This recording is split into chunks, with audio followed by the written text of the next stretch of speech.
As I was thinking about these readings and the weekend of Thanksgiving, I worked my way up from the Puritans to the American Revolution, and then I started thinking about kings and why we battled and struggles through life.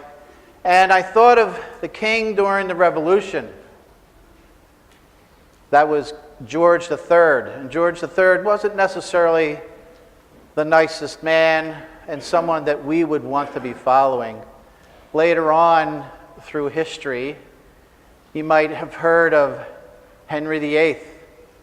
And if you don't recall him, he wasn't so nice to all of his different wives. Again, another person not worthy of following. And then I had to think of another king. Who would I have thought of? Well, Louis XIV came to my mind.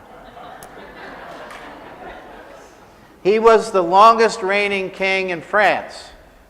Again, not necessarily someone worthy of following, but he lasted a very long time, and people struggled under his rule.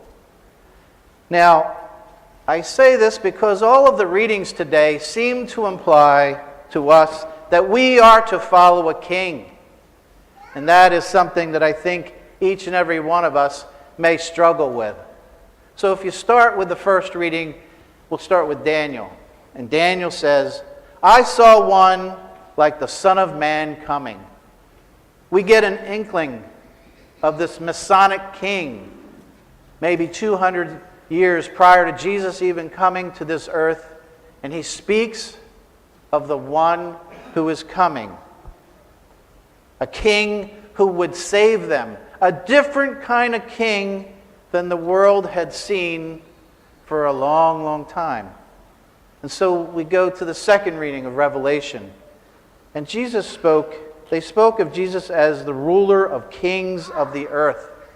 So now we hear that he is the ultimate ruler, a king of all the kings. Now, a king doesn't necessarily have to be a king. It could be the leader of a country. But he is the ultimate leader, the supreme leader, he who should be followed, over and above whatever any other leader might be saying. And he's giving a different kind of leadership to follow, a different, more of that servant leader than one to be served. So he asks us, each and every one of us, to love him. And later on, they quote Jesus as saying, I am the Alpha and the Omega. He's telling us really clearly that he has been here and will always be here. So we, if you will, his subjects, his citizens, will always have him for us and have always had him on our side. That's a lot different than all the kings that we may have known throughout the history that we learned about kings. None of us truly have experienced what it's like to live under a king. Then we come to the gospel from Mark today.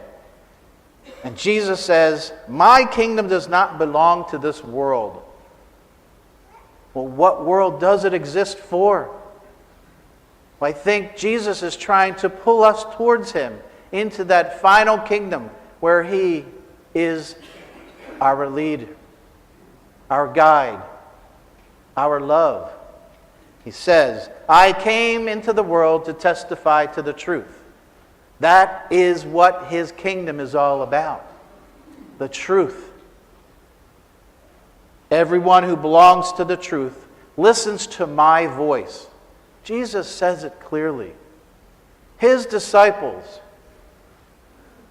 they become, or we become, his subjects. We become his citizens, and we become his countrymen. That is what we are called to in all that Jesus Christ preaches about. Yes, he is king, but he is that servant leader.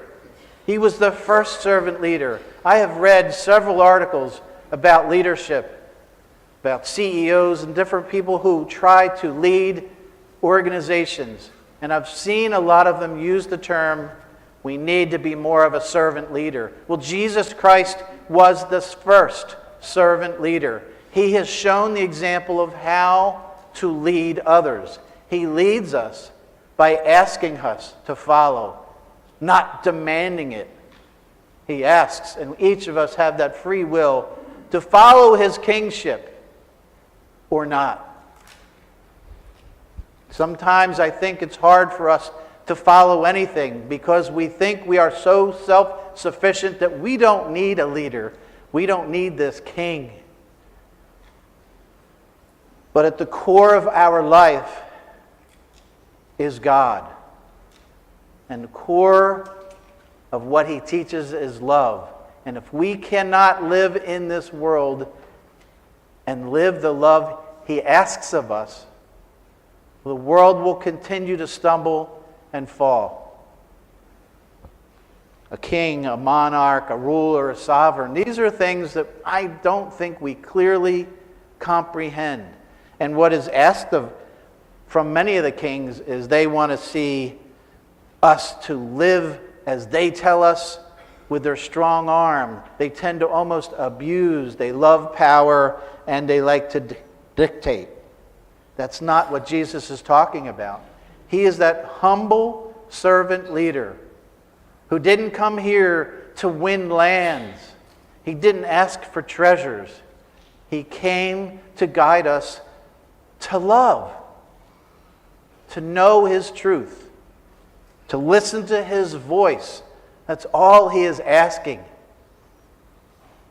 To love God and then to take that love and manifest it into a love for all.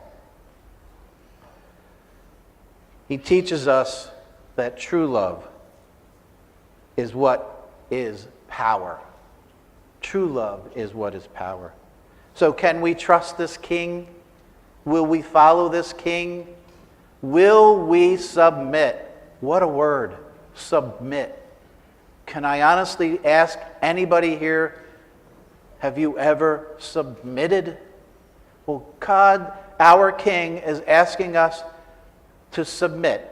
And maybe it's just more of yielding and backing off on what today's world calls us to and allow more of what he teaches to flow into us and flow out from us. So in the psalm today, we hear, the Lord is robed in strength. Do we trust in that? And do we listen to that? Do we believe it? Each of the readings guides us to this kingship of Jesus Christ and how much he wants to lead us and guide us. The psalm goes on to tell us that his decrees are worthy of trust. Worthy of trust. Will we submit to his decrees? Will we care and love for our fellow man? Will we spend time recognizing that all comes from him and that we will truly love him? Do we trust that his throne stands from old and is everlasting? The psalm tells us that.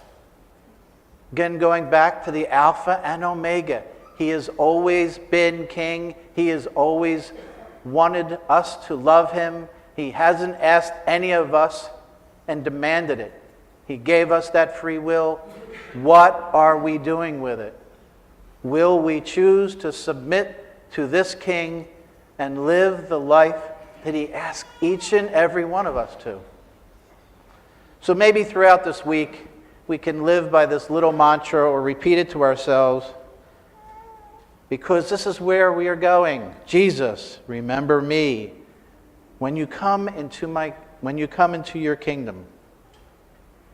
This is where he's leading us. He's leading us to that heavenly kingdom. He just asks us to listen and to love. So I pray that each of us will listen to his voice and learn to live his truth and not be afraid to call him our King. Amen.